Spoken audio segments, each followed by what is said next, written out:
Hi, my name is Charlotte Marie Bailey. I'm your red carpet host for the Twin Cities Film Fest presented to you by Stearns Bank. And I am standing here with the filmmakers for Ride for the Living, or just For the Living, I'm sorry. And can you give us your name and the role that you played in making this film? Yes, Lisa Effress, and I'm the producer. My name is Tim Roper. I'm the co-writer and co-director. And can you give us a brief description of what this documentary is about? Sure, this film is about a 60-mile bike ride from Auschwitz to Krakow, Poland, and it's an annual ride for about 250 riders, and it retraces the steps of a then 10-year-old boy who was liberated from Auschwitz in 1945. And in addition to the bike ride, we kind of weave that through the idea of dehumanizing behavior and how genocide can happen through dehumanization and how it continues to happen over and over and over again, which ultimately leads to genocide. And do you have more that you would like to add to that? Yeah, certainly. I think on the surface, it's exactly what she described. That is the premise and how it flows. But underneath it all, it's really a film about human nature. It's about starting a conversation, asking the question, why do we, all of us human beings, why do we do these things to each other? Why do we regard one another this way? Why do we treat one another this way, in this horrific way, when we know better? And knowing that dehumanization is pretty much the slippery slope that almost always, in the league of bad things you can do to people, almost always eventually makes its way to some kind of mass war crime or killing or genocide. And genocide is a word that gets thrown around a lot these days. It's a very specific term about a very specific act, and that is trying to exterminate a certain group of people simply because of who they are. Again, there's a lot of war crimes and there's a lot of horrible, horrible things out there, but this act that continues to recycle itself over and over and over and over in our history is something that we think we have some ideas on how we might be able to, for lack of a better word, inoculate young minds from falling into that trap. And I understand that it's also a film about hope as well. Yes, I would say that. I think that what we try and do in our film is explain and really go hard-hitting with the idea that we can teach our kids how to be empathetic from a very young age, social-emotional learning, and how empathy and putting yourself in one's shoes can really, I guess I would say, curb the desire or the susceptibility to dehumanizing language and referring to people as others. So I think the film does a really good job of explaining that, and also making it kind of an urgent topic for teachers and educators all across the world.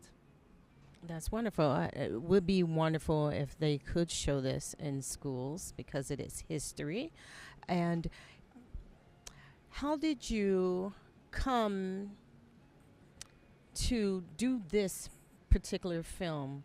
Like, I understand what motivated you, but you were actually able to reach out to the little boy that did this walk. What was your connection? What sparked that idea that this is how we're going to do this, as opposed to any other way? Okay. It actually started, it was originally just going to be about this bike ride. One of the participants, our executive producer, Melinda Goldrich, she was just going on the ride with a group of friends. She reached out to myself and the other co-writer, co-director, and asked if we would come and just document their experience on the ride. And so Mark Bennett and I went out to Poland a couple weeks before the ride was set to begin. And we did some location scouting and just kind of got the lay of the land. And we got back to our hotel room the first day. That night, sat on the couch, we were like, this is just so much more than about the ride. We have to figure out a way to make it into the story that really needs to be told. And in my opinion, we didn't need to do another Holocaust film. Yes, this is about the Holocaust, and we definitely go deep into it, but it's also about several other genocides. And that's when I knew that we had to bring on Tim Roper to come and help us with the story and with the script writing and concept development, it had to be him. It had to be you. There you go. Now, the guy she mentioned is named Mark Bennett. He's a co-writer and co-director of the film as well, and we have another writer named Brett as well. But again, back to the idea of darkness and light and heaviness and hope. Honestly, these are extremely engaging characters, the people that we get very intimate with. There's a guy named Robert Desmond who actually came up with the idea for the ride. There's a man who he's become practically soulmates with, which is Marcel Zelinsky, who is now, as of now, about 90 years old. He was 10 years old when he was liberated, but he went through things no one should ever see. And it's just remarkable when you hear testimony from Holocaust survivors. They're the most loving, hopeful people because they've seen the worst of humanity. They've seen the worst that we can be. And they're grateful for every single day they have, and it's just a joy to speak to them and see that love come out. Well, at the same time, they do have some heart-wrenching stories to tell.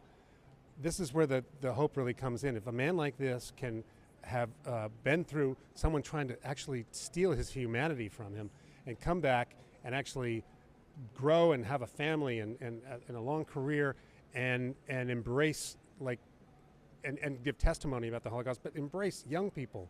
So there's a big balance of the older generation that gives testimony and the much younger people who are hearing a lot of this for the first time. And I got to tell you, they're not hearing it at school. They're not hearing it enough at school. So this testimony from these survivors, which are a dwindling population now, is really, really vital. So where it gets very, very hopeful is that we realize that we are better than this. And Robert and Marcel, our two lead protagonists, I would call a masterclass in empathy.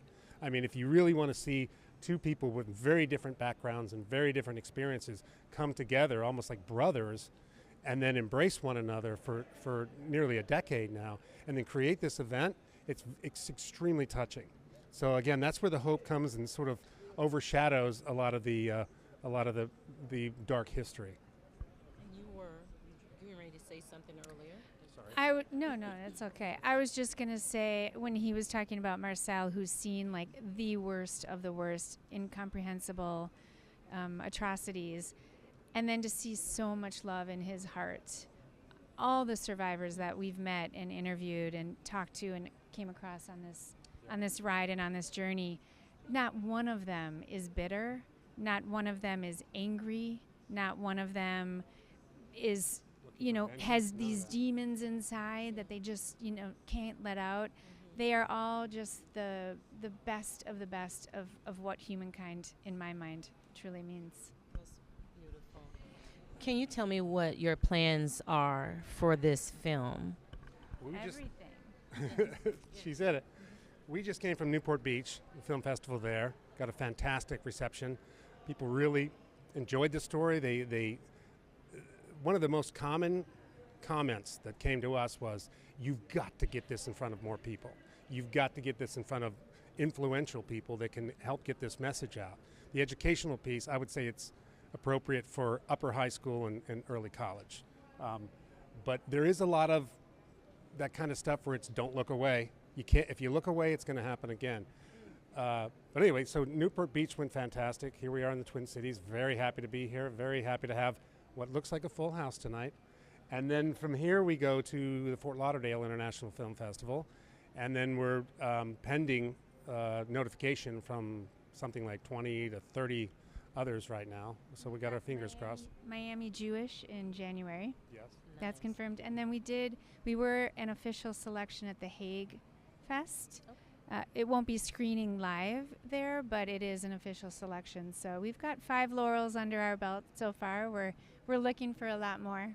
That last one's thanks. That last one's very important. The Hague in the Netherlands is where they have International Criminal Court, where war criminals are actually pulled in front of there and actually arrested from different parts of the globe and taken to this place. And it's one of the few sites and processes for justice against war crimes and genocide. It's very rare to get people actually apprehended and taken in front of this court. We actually have a scene from that very location in the film, but we're really honored to know that people who are so sort of wrapped in the idea of human rights and human justice saw something in this film. We were very, very fortunate to interview Ben Ferenz just shortly before his passing, and he was the lawyer at the Nuremberg trials. So he was 27 years old. So we got to interview him. He's featured in our film, and just to have the opportunity to speak with a man who used the term genocide in the court of law for the very first time. Yes. It's really, really powerful. He was, by the way, he was 27 at the time that he was a lawyer in the Nuremberg trials. He was the only surviving Nuremberg lawyer up until his passing at 103. He was in our film at the age of 100. And he offered a lot of insight into the psychology and the sort of lack of remorse that came from all these Nazis. They always thought they were doing the right thing, and you hear that every time now. When people do these horrific acts, they've somehow twisted their psychology to believe that they're actually doing something better for humanity. It's a very sick thought process, but we get into that just enough so that you can have a peek inside that psychology and know what we can start doing about it. Okay. Well, I want to thank you for being here with us for the Twin Cities Film Fest. And can you tell us where we can find out more about you? Like, do you have social media handles that we can just follow you and find out where this movie is screening? Yes, our website is forthelivingmovie.com. That's also our handle on Facebook and Instagram. And we post pretty much daily. We always try and put out there some new photos, new images from the film, and anytime we get new laurels, we'll be sure to show them. And there's a tab on our website for festivals. You can get all the festival information. You can buy tickets there. All right. Well, thank you so much for being here with us today. Thank you for having me. And thank you for watching.